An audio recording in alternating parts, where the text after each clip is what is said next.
भारत और पाकिस्तान के बीच क्रिकेट का रिश्ता जितना पुराना है उतना ही उतार चढ़ाव भरा भी रहा है। 1952 में शुरू हुआ यह सफर समय समय पर राजनीतिक तनाव के कारण बार बार रुकता रहा है। अब जब अगले साल पाकिस्तान में चैंपियंस ट्रॉफी होने वाली है तो फिर से यही सवाल उठा है, क्या टूर्नामेंट बिना किसी विवाद के हो पाएगा या फिर यह भी भारत पाकिस्तान तनाव की बलि चढ़ेगा। इस सवाल का जवाब आसान नहीं है, क्योंकि इतिहास ने कई बार दिखाया है कि जब इन दो देशों के बीच क्रिकेट की बात आती है तो राजनीति का असर खेल पर साफ झलकता है। 1952 में दोनों देशों के बीच क्रिकेट का आगाज हुआ जब पाकिस्तान की टीम पहली बार भारत दौरे पर आई थी। उस समय भी लोगों के बीच उत्साह और जोश था, लेकिन समय ने कई बार इस जोश को ठंडा किया है। फिर 1962 से लेकर 1977 तक 17 सालों में दोनों देशों के बीच कोई क्रिकेट मैच नहीं हुआ। कारण था युद्ध और उसके बाद का राजनीतिक माहौल। यह क्रिकेट इतिहास का सबसे लंबा ब्रेक था। 1984 में एक और दुखद घटना घटी जब इंदिरा गांधी की हत्या के कारण पाकिस्तान दौरे पर गई भारतीय टीम को बीच में ही वापस रुकना पड़ा। 1991 में कश्मीर विवाद के कारण पाकिस्तान को भारत दौरा रद्द हो गया और फिर शिवसेना ने 1991 में वानखेड़े की पिच खोदकर पूरे देश को रुकवा दिया। यह वह दौर था जब क्रिकेट के बजाय राजनीति हावी हो रही थी। 1993 में हीरो कप से पाकिस्तान ने एन मौके पर नाम वापस ले लिया और 1999 में कारगिल युद्ध के चलते सहारा कप निरस्त हो गया। 2009 में 26/11 के मुंबई आतंकी हमले ने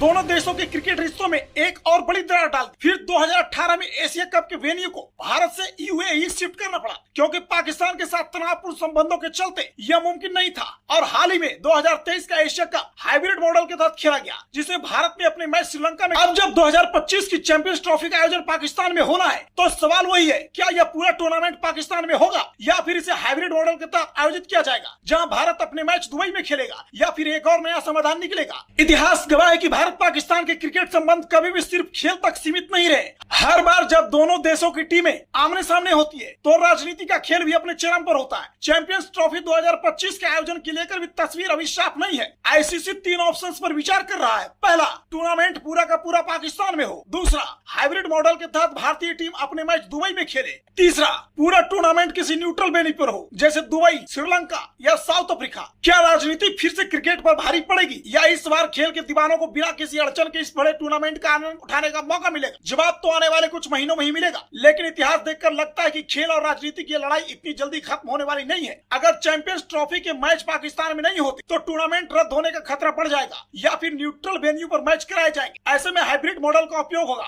जहां कुछ मैच पाकिस्तान में और बाकी मैच दूसरे देश में खेले जाएंगे। यह मॉडल तब अपनाया जाता है जब टूर्नामेंट का आयोजन एक देश में राजनीतिक या सुरक्षा कारणों से संभव नहीं होता। 2023 का एशिया कप इसका ताजा उदाहरण है, जहां भारत ने पाकिस्तान में खेलने से मना किया और भारत की मैच श्रीलंका में आयोजित हुए, जबकि पाकिस्तान के मैच अपने ही देश में हुए। यह मॉडल राजनीतिक तनाव या सुरक्षा कारणों से टूर्नामेंट को रद्द होने से बचाने के लिए उपयोगी होता है। भारत और पाकिस्तान के बीच लंबे समय से तनाव चल रहा है, जिसके कारण दोनों देश एक दूसरे के यहाँ नहीं खेलते। इसी वजह से टूर्नामेंट्स का वेन्यू बदलना पड़ा। 1991 में कश्मीर विवाद के चलते पाकिस्तान का भारत दौरा रद्द हुआ था और 2008 के मुंबई हमलों के बाद भारत ने पाकिस्तान में खेलने से इनकार कर दिया। हाइब्रिड मॉडल का मुख्य उद्देश्य टूर्नामेंट की निरंतरता को बनाए रखना है। भविष्य में चैंपियंस ट्रॉफी 2025 के लिए भी यह मॉडल इस्तेमाल हो सकता है, जहां भारत न्यूट्रल वेन्यू पर मैच खेलेगा। हालांकि यह मॉडल लॉजिस्टिक और यात्रा के लिहाज से चुनौतीपूर्ण होता है, लेकिन यह क्रिकेट को सुचारू रूप से जारी रखने का एक प्रभावी तरीका है। राहुल कुमार, नया भारत टीवी न्यूज।